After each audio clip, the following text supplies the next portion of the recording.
ഡിസംബറിന്റെ തണുപ്പിനൊപ്പം നാടെങ്ങും യേശുക്രിസ്തുവിന്റെ തിരുപ്പിറവി ആഘോഷങ്ങളിലാണ് ഇപ്പോൾ. പുൽക്കൂട് ഒരുക്കിയും നക്ഷത്രങ്ങൾ തെളിയിച്ചും നാടും വീടും വർണ്ണപ്പൊലിമയിലാണ്. പള്ളികളിൽ ദിവസങ്ങൾക്ക് മുൻപേ ആഘോഷങ്ങൾക്ക് തുടക്കം കുറിച്ചു. കരോൾ ഗാനം, ക്രിസ്മസ് ട്രീ, പുൽക്കൂട് എന്നിവയിൽ മത്സരങ്ങൾ നടന്നു. ക്രിസ്മസിന്റെ സന്തോഷം ആടിയും പാടിയും ആഘോഷിച്ച വിവിധ ഇടങ്ങളിൽ ബോൺ നത്താലെ അരങ്ങേറി. വീടുകൾ തോറും കരോൾ സംഘങ്ങൾ കയറിയിറങ്ങി ക്രിസ്മസ് ആശംസ കൈമാറി. വലപ്പാട് സെന്റ് സെബാസ്റ്റ്യൻ ചർച്ച് വികാരി ഫാദർ ജെൻസ് തട്ടിൽ ക്രിസ്തുമസ് സന്ദേശം നൽകി.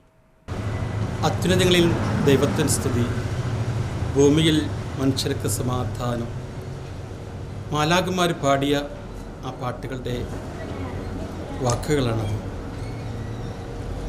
ക്രിസ്തുമസിനെ എത്തി നിൽക്കുന്ന ഈ സമയത്ത് എവർക്കും ക്രിസ്മസിൻ്റെ മംഗളങ്ങളും പ്രാർത്ഥനകളും സ്നേഹപൂർവ്വം നേർന്നുകൊള്ളുകയാണ്. സ്നേഹമുള്ള മാതാപിതാക്കളെ, സഹോദരി സഹോദരങ്ങളെ, കുഞ്ഞുമക്കളെ, ക്രിസ്തുമസ് എല്ലാവർക്കും സന്തോഷത്തിൻ്റെയും സമാധാനത്തിൻ്റെയും ശാന്തിയുടെയും അനുഗ്രഹത്തിൻ്റെ ദിവസമാണ്. ഈശോ ഈ ഭൂമിയിലെ പിറന്ന ദിനം.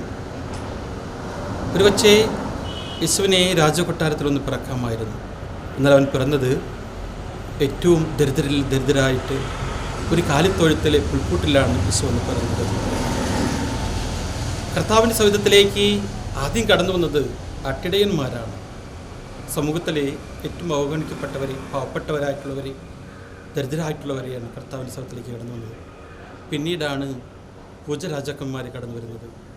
എല്ലാവരെയും സ്നേഹപൂർവ്വം സ്വീകരിക്കുന്ന, ഉൾക്കൊള്ളുന്ന വലിയ സാന്നിധ്യത്തിൻ്റെ അടയാളമാണ് ഈ ക്രിസ്തുമസ്.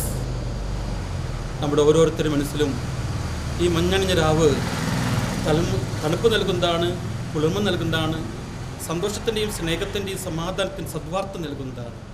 പ്രകാശമാകുന്ന യേശുവിനെ പ്രദാനം ചെയ്യുന്ന നക്ഷത്രം യേശുവിലേക്ക് നടന്നെടുക്കുവാൻ, ദൈവത്തിലേക്ക് നടന്നെടുക്കുവാൻ നമുക്ക് ആഹ്വാനം ചെയ്യുകയാണ്.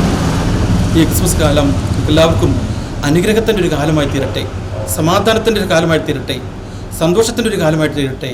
എല്ലാ ഗ്രാമീയ ഓർബിറ്റ് പ്രേക്ഷകർക്ക് ക്രിസ്മസിൻ്റെയും പുതുവത്സരത്തിൻ്റെയും മംഗളങ്ങളും പ്രാർത്ഥനകളും സ്നേഹപൂർവ്വം നേർന്നു.